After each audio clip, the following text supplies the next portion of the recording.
All right, in this video, we're going to be discussing personal reflection number 3.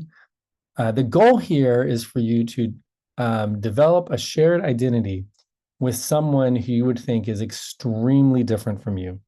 Maybe even someone that you have incredible conflict with at work or at school or within your family. Often when people do this exercise, if they ultimately don't receive the score that they want, they'll talk about people who are slightly different from them, or even people that are their friends, but that they have some small differences when they compare them. That's really not the goal of this type of reflection. This reflection is the first where you don't actually have to get any feedback for the first time. And most of the reflections here on out, you will read the instructions and then write. So again, we'll look at the quick overview here. And in this mini experiment, the goal is to really develop a closeness to people who appear, and I would actually rewrite this now that I think about it, very different from you. Someone who's in your life that you know, this can be a family member or a friend.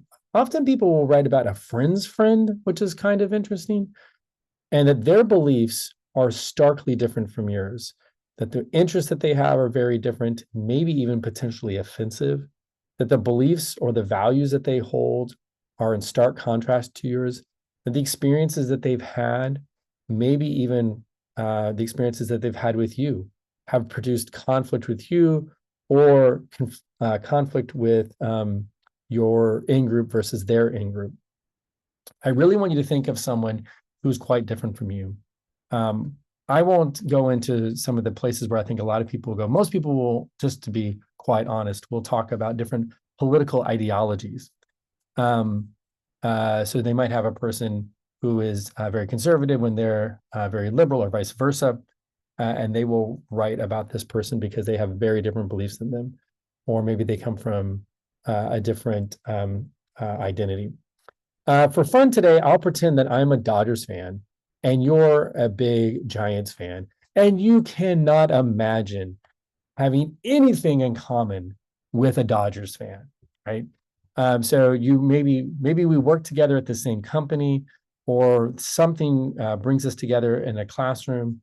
And now what I want you to do is I want you to write a list of things that you and I share in common, you as the Giants fan and me as the Dodgers fan. And I want you to really kind of go beyond the surface level. Often people will say that they start with really surface level differences, right?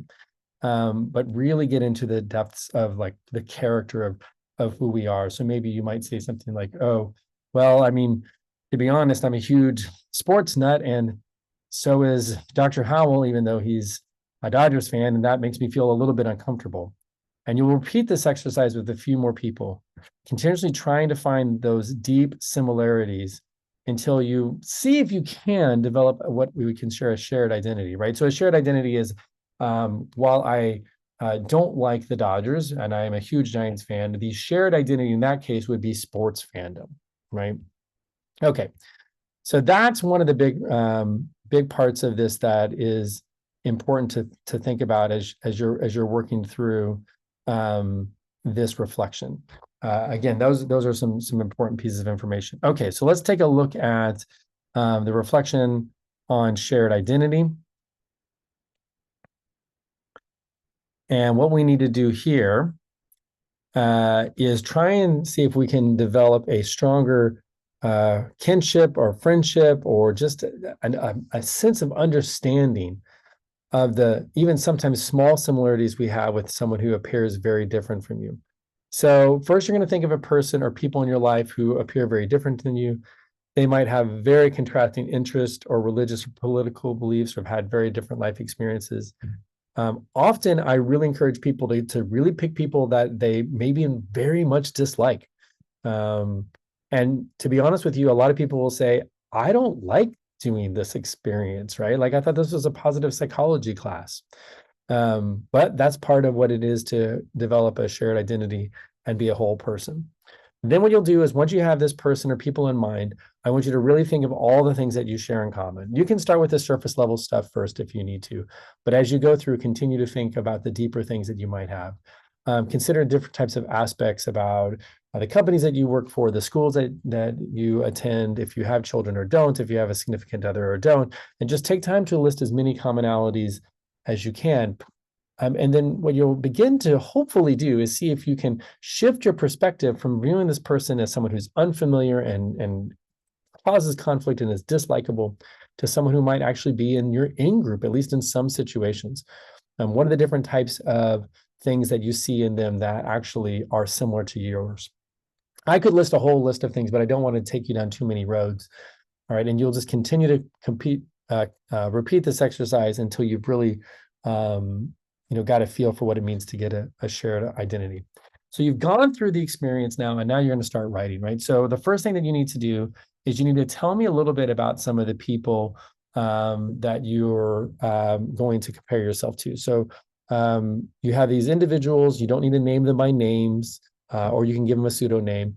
And so what I want you to first do is describe what are the similarities you have with this individual. So you can really discuss some of the specific commonalities and how they relate to your life. So again, you might say, we're both really big sports fans, even if the individual that I'm describing is a Dodgers fan and I'm a big Giants fan.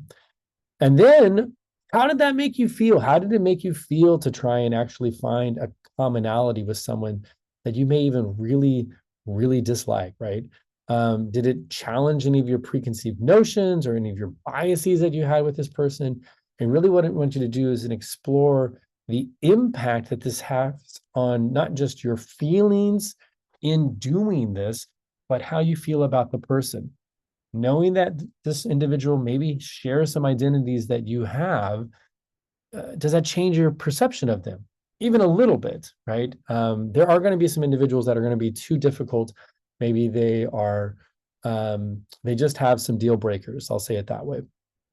And we really don't want to find any commonalities with them. And I can understand if that's an individual that you select. So how did you feel during the process? What did you learn about yourself and about the individual and about shared identities and about shared cultures? And then really think about how, if your empathy grew for the person or not. Now, again, it doesn't have to. I'm not going to force you. I might want you to say, of course it grew. You might be like, I did this task and I still do not like this person. I still do not feel empathetic towards them. That is real, that is raw, that is honest, and that is completely acceptable. But again, what I want you to sort of go through at the end here is this sort of this part of the reflective writing where you learn about culture, or you learn about shared culture that is not just covered in the book. So what are some of the insights? What are some of the observations regarding cultural differences and similarities, and how those differences and similarities actually help us understand and maybe even form connections with people that we maybe didn't think that we had anything in common with when we started this, right? So again, as you're going through this, it's not a guarantee that you will feel good. As a matter of fact, a lot of people find this to be a relatively uncomfortable experience. And it's not a guarantee that you will find that you can empathize with the individual. But the goal is to see if you can. And then the goal is to be honest if you did. And the more honest you are on your writing, and the more you can say, this did not work for me, Howell, or this completely surprised me, or this was exactly as I expected, the better I think your reflections will be. So again, here's your grading rubric. So first you need to tell me about the individuals that you explored a shared identity with. So don't name their names, but discuss your past relationships with them. You might say that they were individuals that you worked with, or they were in a class with, or was a friend's friend, or an uncle's brother's nephew's cousin, or something like that, but they're in your life. And how do they typically make you feel? And then what are some of the shared traits, characteristics, and experiences that you discovered when you tried to find your shared identity? How did that make you feel? How did that process make you feel as you worked through that? And then reflect on how this might have changed your perception or your feelings towards the individual. Maybe it does, maybe it doesn't. And also compare, as you're listening to this video and as you're watching this, what is your actual experience of reflecting on a shared identity compared to what you anticipated or you expected it to be like if you only read about these instructions in this rubric or watch this video. All right, and then you'll write it all up and make sure it's enough words, and I will give you feedback And again, if you have any questions, post them in the discussion board.